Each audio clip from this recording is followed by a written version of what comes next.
పౌర్ణమి నాడు వెలిగించేటటువంటి దీపం చేత నరుడు మిగిలినటువంటి సమస్త ప్రాణికోటికి ఉపకారం చేస్తాడు. ఎందుకంటే కార్తీక పౌర్ణమి నాడు గుత్తి దీపాలు వెలిగిస్తారు. 365 ఒత్తులు గుత్తి చేసి దాన్ని బూందీ ఒత్తి అని పిలుస్తూ ఉంటారు. గుత్తి చేసి వెలిగిస్తారు. ఇంట దీపం వెలగకుండా ఒక్కరోజు కూడా ఉండకూడదు.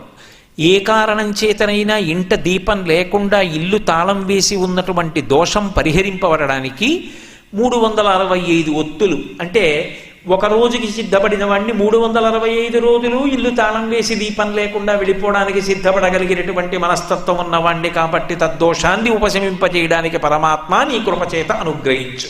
అజ్ఞానినా మయా దోషాన్ అశేషాన్ విహితాన్ హరి క్షమస్సత్వం క్షమస్వత్వం శేషశైల శిఖామణి. అందుకని ఇదిగో ఈ దీపం వెలిగిస్తున్నాను. ఆ దీపం వెలిగించినప్పుడు ఆ ప్రమిద మీద కొద్దిగా పసుపు